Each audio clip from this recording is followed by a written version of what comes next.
Morning, everyone. It is Sunday, May 17th, and we of course are doing our daily financial news. Yes, we do this each and every day. So if you would like to see what's going on in the financial world, please hit that subscribe button, hit that like button. If you find an interesting article, feel free to leave it below in the comments. So really what we're talking about this Sunday morning is the week ahead. The week ahead is really going to be dominated by results from some pretty big retailers. So we'll get into that in a minute.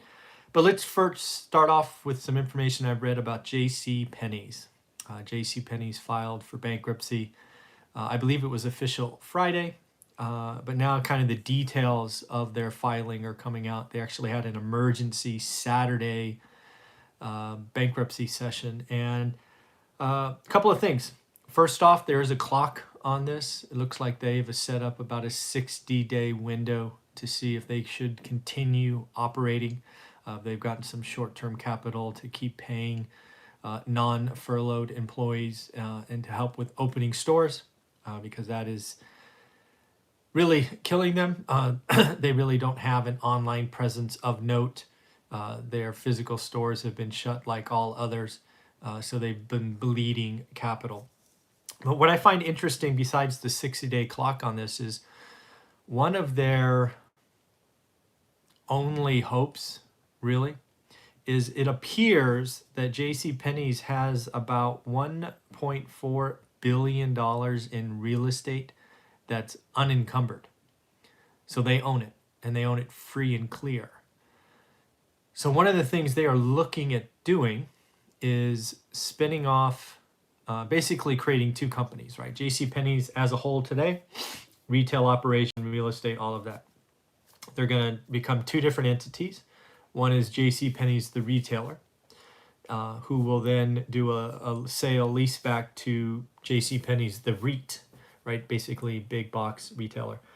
They're basically doing this because they think they can raise capital because the physical assets, the real estate has value.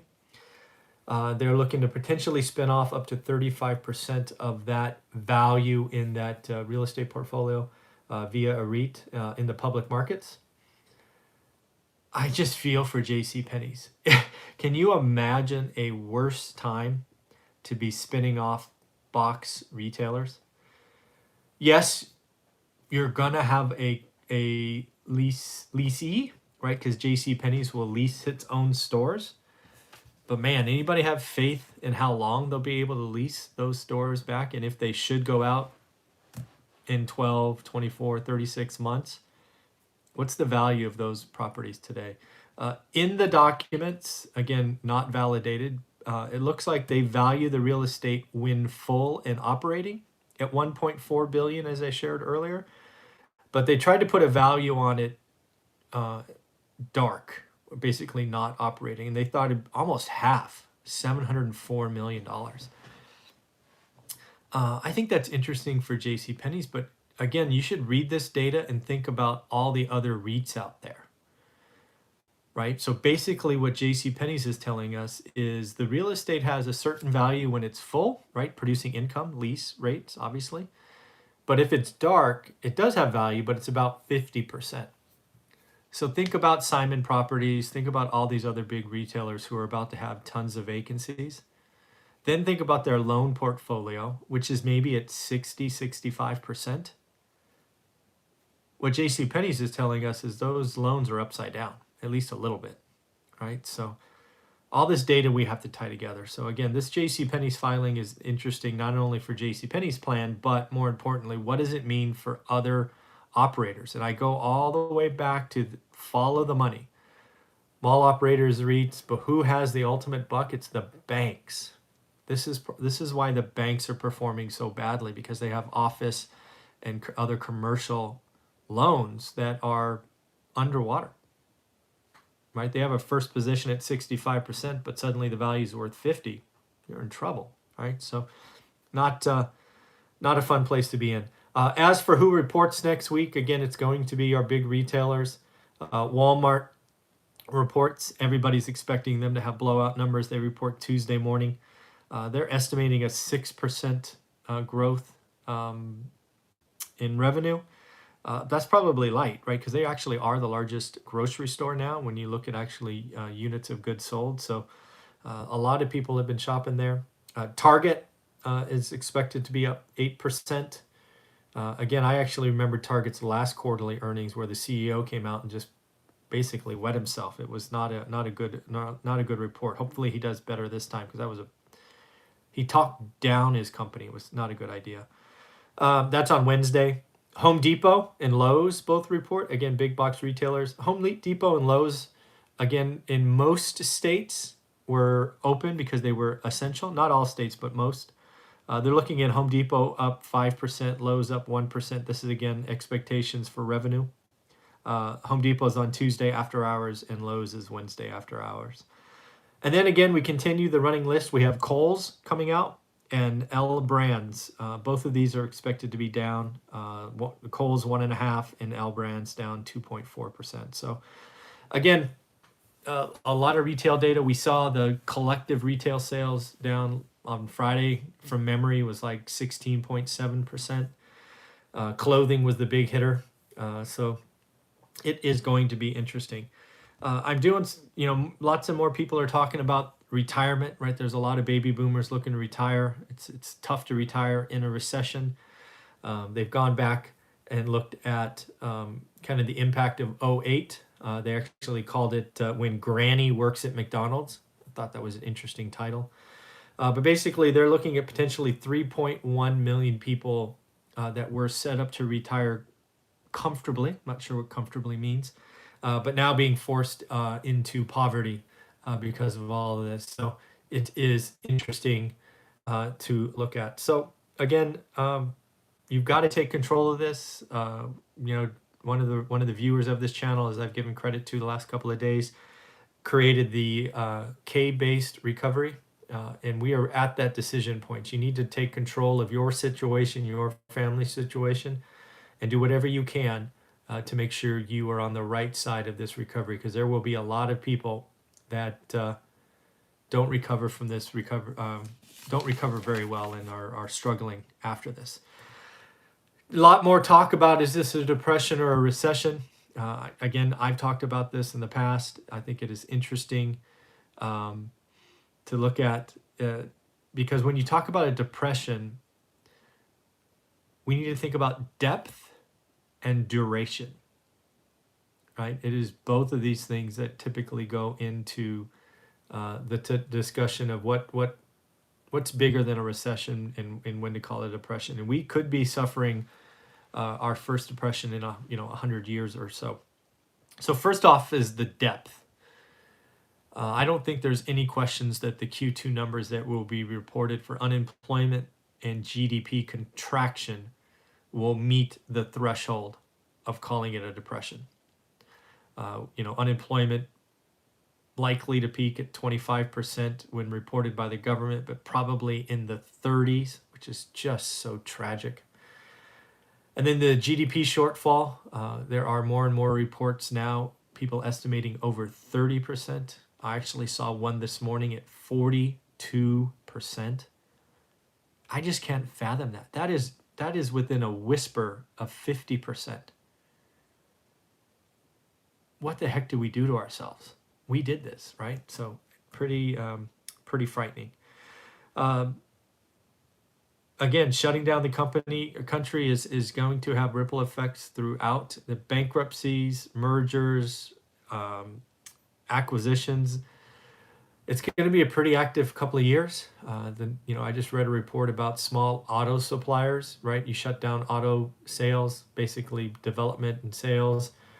Now the auto suppliers, that whole supply chain, struggling, right? They typically get paid on finished goods 30, 60, 90 days in arrears, and they're struggling.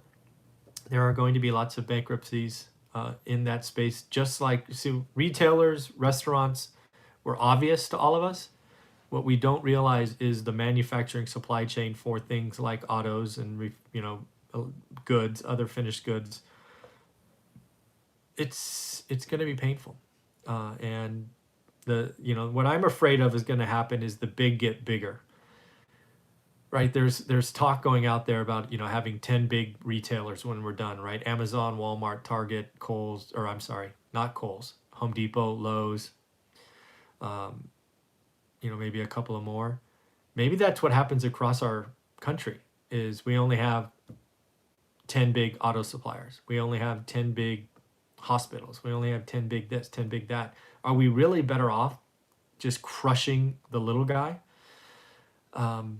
That is something we're going to have to figure out going forward. So not a fun time, but we need to get there. So yep. Another thing I'm starting to see a lot of people report on is Warren Buffett. And this is something that gets me to think about. And, a lot of people are picking on Warren Buffett. It's kind of the same thing that everybody did in 2006 and 7 when he was out of touch. He has made some pretty bad investments, right? The airlines crushed him. His stock picks have not been blowing it out of the water because, again, he only sticks in his lane, right? Him buying Apple, what was that, last year, maybe the year before, was like his first thing after buying IBM that didn't work out. So I just, everybody's got to ask themselves, do you think Warren Buffett is out of touch? He has had a rough year. Or are the people that are throwing darts at Warren Buffett once again being short-sighted? Because again, Warren Buffett was picked on in 2000, right, in the dot-com crash, because he wasn't doing that. He was picked on again in 06. And now people are throwing darts at him because he's been a net seller, raising cash during these interesting times. I am obviously on the short-sighted view of this. I think people not realizing that both Sam Zell and Warren Buffett are raising cash for what they see coming is going to be very, very interesting. And again, they could be wrong. They've admitted that many times, but that is interesting. Next up, I got a sort of discussion from the senior economist at Zillow talking about real estate. And if you follow this channel, you hear me say all the time, you got to learn your market. I'm probably going to do a video on it later today, just another live stream, because I don't think it's going to be ever more important. You've got to learn your market. The way this country is opening up, post health scare, just means you have to know your market because it is going to be so unbalanced, so unnatural. Supply is going to be constrained. Buyers are going to be constrained. It's just going to be a different market for all of us. And I'm not saying it's going to be a bad market. It will be a bad market in some major metros, but I still believe most of the metros out there are going to do well, if not really well, when we break it down. So I want to probably do a video on that later today because it's kind of a key topic. But when you talk about real estate crashing, you got to remember that from 07 to 2012, which is what most people compare this to,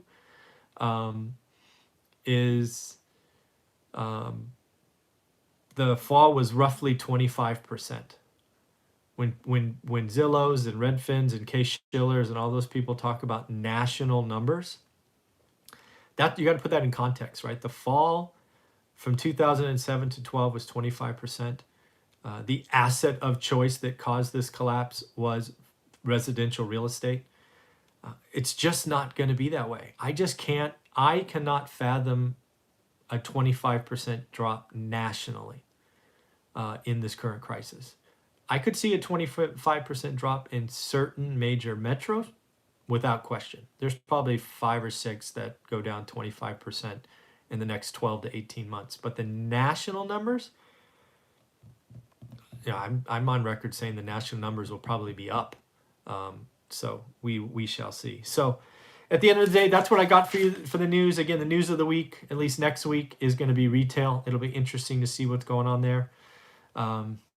Let's continue to wish much luck, if you will, to the states that are opening up. We do not need any more shutdown.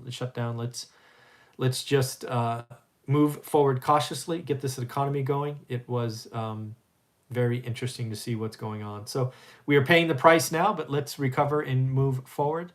It is Sunday, so you can look forward to me updating my weekly goals. I've actually already done the spreadsheet this morning. I just need to record it. And I will probably do that, learn your market discussion, because I think each city or metro across this country is going to offer unique opportunities in the next couple of years. All right, everybody, take care of yourself. And of course, we will do our daily update tomorrow on Monday as well. Thanks. Bye.